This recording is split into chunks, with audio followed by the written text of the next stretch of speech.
ঢাকা চট্টগ্রাম ঢাকা রুটের যে কয়েকটি যাত্রীবাহী যে আন্তনগর ট্রেন আছে, এগুলি এই ট্রেনের যাত্রাবৃত্তি দাবিতে কিন্তু আন্দোলন করে আসছে।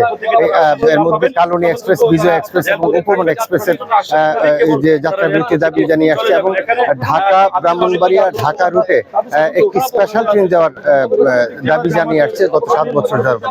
গত কয়েকদিন আগে কিন্তু আমরা জেলা প্রশাসকের কাছে স্মারকলিপি দিয়েছি এবং স্মারকলিপিতে কিন্তু আমরা বলেছি যে আমরা 28 তারিখে রেলপথ অবরোধ করব, কিন্তু আজকে সম্মিলিত সামাজিক সাংস্কৃতিক সংগঠন কিন্তু এই রেলপথ অবরোধ করেছে এবং এই সাথে আপনি দেখতে পেয়েছেন জামাত ইসলামের আমির সহ এবং বিএনপি নেতারাও কিন্তু এখানে এই দাবির প্রতি সহমর্মিতা জানিয়ে এবং সমর্থন জানিয়ে আসছেন এবং সাধারণ নারী পুরুষও কিন্তু এখানে উপস্থিত হয়েছেন।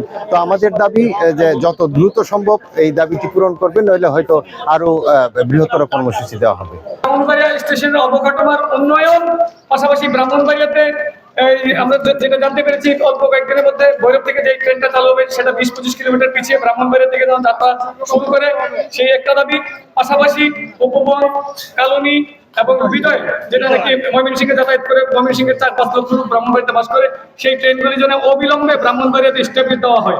এই জেলা আন্দোলন করতে গিয়ে আমাদের কোনো এই ফ্লাইওভারের নিচে তাকে হত্যা করা হয়েছিল। তার রক্তের দাবিকে সামনে রেখে, ব্রাহ্মণবাড়িয়াবাসীর রক্তের দাবিকে, প্রাণের দাবিকে সামনে রেখে আমরা আমাদের প্রশাসনের এখানে ব্রাহ্মণবাড়িয়া সদর মডেল থানার সম্মানিত ওসি মহোদয় এবং ব্রাহ্মণবাড়িয়া সদর উপজেলার সম্মানিত ইউনো মহোদয় এখানে উপস্থিত হয়েছেন। উনি আমাদেরকে আশ্বাস দিয়েছেন অবিলম্বে আমাদের এই প্রাণের দাবিগুলিকে জেলা প্রশাসনের মাধ্যমে মন্ত্রণালয়ে উপস্থাপন করা হবে, যেন আমাদের এই প্রাণের দাবিকে মেনে নেওয়া হয়। আমরা কিন্তু কথা দিয়েছিলাম যে আমাদেরকে যদি প্রশাসন থেকে যদি আশ্বস্ত করা হয় তাহলে আমরা আমাদের এই আন্দোলন প্রত্যাহার করবো।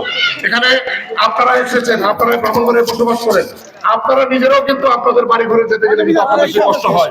এখানে চালগুলো ছিদ্র হয়ে আছে, এই যে বৃষ্টি আসবে, বৃষ্টিতে একটা যাত্রা এখানে দাঁড়াতে পারবে না, একটা যাত্রীর বসার জায়গা নেই, এখানে টিকিট নেই, এখানে আপনার এই যে স্ট্যান্ডিং টিকিট দেওয়া হয় না। স্ট্যান্ডিং টিকিট না দেওয়া হওয়ার ফলে কি হয় জানেন, যে যাত্রীরা ট্রেনে উঠে তাদেরকে জরিমানা দিতে হয়, সেখানে তাদেরকে যেন স্ট্যান্ডিং টিকিট গুলো দেওয়া হয়। আমাদের যে আশ্বাস গুলো দেওয়া হয়েছে আমরা দ্রুত সেই সকল আশ্বাস আমরা যেন পূরণ করতে পারি, সেই আশাবাদ ব্যক্ত করে আজকে আমাদের এই কর্মসূচি আমরা এখান থেকে আমরা প্রত্যাহার করছি।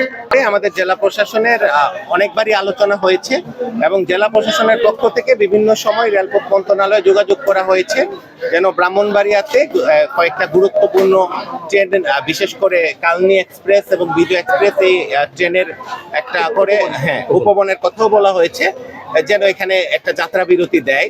তো সেই জায়গা থেকে এটা সরকারি নীতি নির্ধারণের বিষয়, তবে আমাদের জেলা প্রশাসন চেষ্টা করছে যে কোনোভাবে এই সমস্যাটা সমাধান করা এবং ব্রাহ্মণবাড়িয়া জেলার মানুষের দুর্ভোগের কথা চিন্তা করে এটা উত্থাপন করা হয়েছে। কিন্তু আজকে আমরা দেখলাম যে আমাদের এখানকার নাগরিক সমাজ এবং কয়েকটা রাজনৈতিক দল, সাংস্কৃতিক জোট এক হয়ে এখানে তারা বিক্ষোভ করেছে। আমরা বলেছি যে আপনারা বিক্ষোভ করেন, সমস্যা নাই, দাবি পেশ করেন, সমস্যা নাই, কিন্তু সেটা যেন জনদুর্ভোগের কারণ না হয়।